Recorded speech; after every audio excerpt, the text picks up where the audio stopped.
So I just got out of the movie If, and this is my review on If, the movie. This movie right here.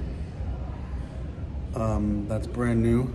That just came out today, and tonight. With Ryan Reynolds and John, Krasinski, or Jim from The Office, but you know what I'm talking about, John Krasinski, that did the two movies that we know so far as of Get Out.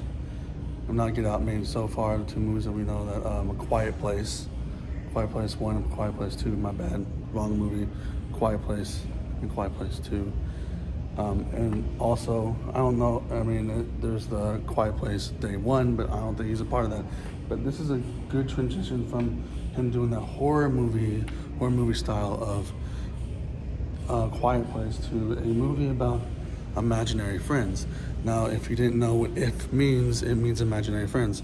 So we get this young girl named Bee that had a wonderful imagination when she was a little kid, but when she came 12, she just didn't have it anymore, because throughout the movie you see that she has no mom, and her dad is going through a medical condition with losing her heart. I mean, having a broken heart, kinda, in a way. I'm not laughing at that, but the way they described it, he has a heart condition, but the way they described it in the movie, since it's a child's movie, which makes it a little funny, they say a broken heart. They say he's, suffering from a broken heart, but he has a bad heart, basically. Because it's a children's film, and it kind of make it like, oh, well, we don't know what the condition is, but we do know that he has a broken heart.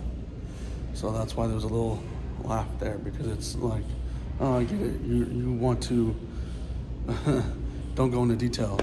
And then her mom was around when she was a little kid, and then the mom obviously had cancer. Not giving too much out, but obviously the mom had cancer. When you watch the film, you will see what I mean. And she has a sense of wonder and imagination with her mom and her dad, and she'll come up with playtime and all that stuff. Then when she got 12 years old, she went back to the same house that they were living in with her grandmother, and she just didn't see the world as she wanted to see it.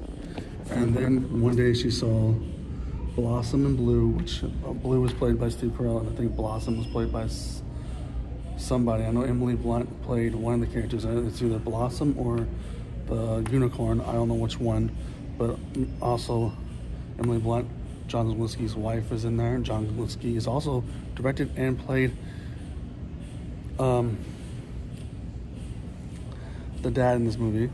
And once she saw Blossom and Blue, and then she started seeing the other ifs, like Sunny, that's Matt Damon,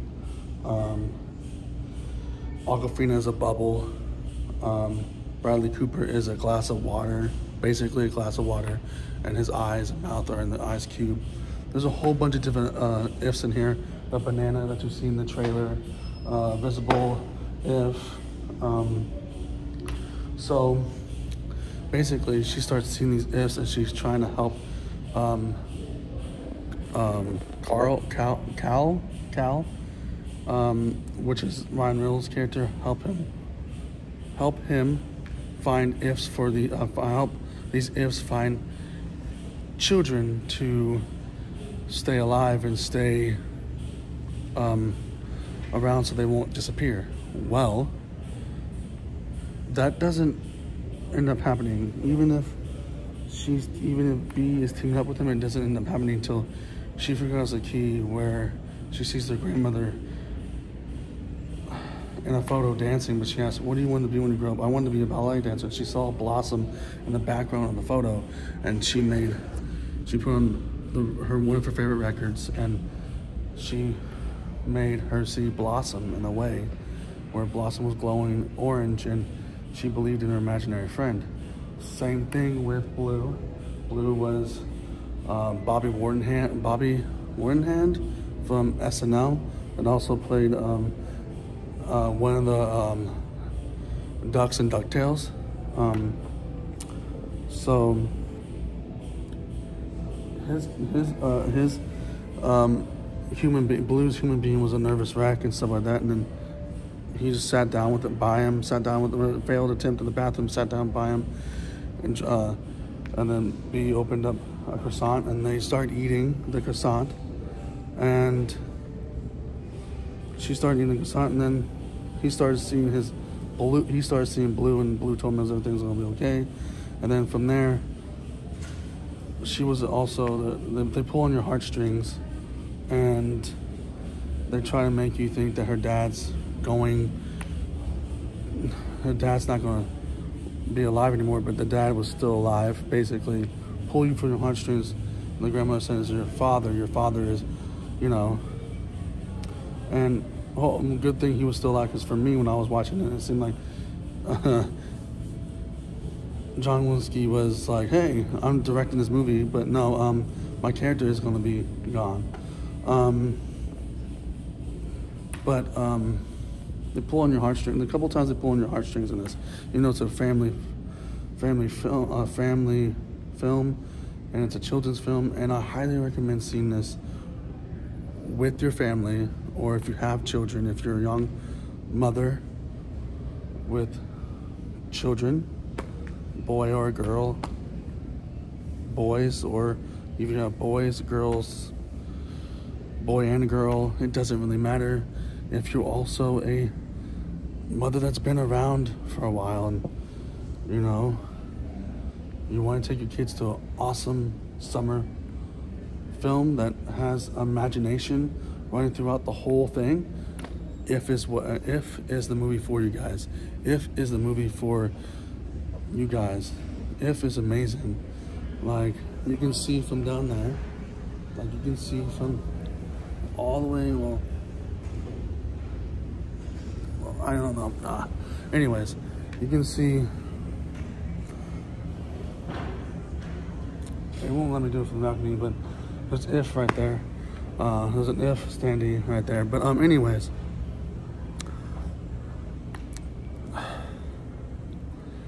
this movie has imagination run throughout the whole thing. It's just amazing to see these characters on screen. It's kind of like Space Jam. So if you're used to Space Jam from Space Jam 1 or Space Jam 2 or Space Jam Legacy, if you're seeing that film, it's kind of like that, except without the Looney Tunes. This is apparently a limited edition version of a poster, but this is pretty much what these characters look like. They do a really cool scene where they have this retirement home for these Ifs, and that's where they stay, and then B imagines what the home looks like, and it's amazing what they do in this movie that changed the retirement home, and then they do a dance number and everything. It was just an amazing scene. There's a lot of people in this. There's like Steve Carell, like I said, plays Blue. Emily Blunt. Matt Damon plays a sunflower named Sunny. Bradley Cooper plays a glass of water. George Clooney plays an astronaut. There's a whole bunch of people. Marana, she was on SNL just a couple Saturdays ago. Last Saturday. Maya Rudolph is in here, plays a crocodile. There's a whole bunch of cast in here. Awkwafina again plays a bubble. I think Michael Key plays this little flubber-looking thing. It's a big giant cast. And if you recognize these people's voices, great. Ryan Reynolds is awesome. Like, for me, this was a pre-game to Deadpool coming out later on this summer, and this movie was fun. Ryan Reynolds was good. John Lewinsky was good as the dad. But the one thing I got out of this, you're never too old to not have your imaginary friend with you. If you had one growing up. You're not too old to still have that sense of imagination and having that imaginary friend with you all the time.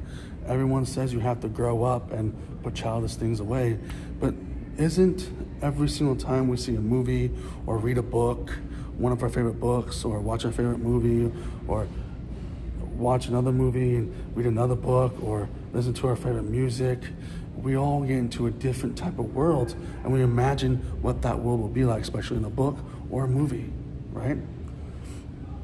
Or even a song. If you're into music, even songs, you imagine what the artist is singing. That's imagination, right? Put childish things away, yes, like toys and all stuff, but your imagination never goes away. Now, and the story of this is, yeah, as the kids get older, they can't see their imaginary friends, but that's what towards the middle, towards the end of this, they start matching the ifs with their adult kids. Now, I'm not going to tell you who Ryan Reynolds is. I mean, I just told you who he is, but I'm not going to tell you who he is. You might think he's a human being helping out this girl. I'm going to leave that to an interpretation of you seeing this film. But all I took out of this, you're not too old not to have your imaginary friend. You can have your imaginary friend with you, and you're never too old. You can be from 5 to 12 to 25 to 32 to 34. You can be whatever you want. And whatever age you have, if you have an imaginary friend, if you had one growing up, he or she's still with you. If you didn't have one, you're just you, then that's fine. But if you had one growing up, I learned from this, you can always have them.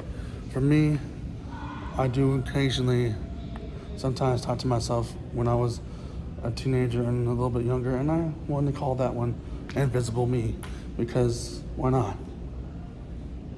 Why not? Why not have an imaginary friend that's you? You know what I'm saying? So anyways, if you like this video, put a like, comment, subscribe, hit the notification bell, and deuces.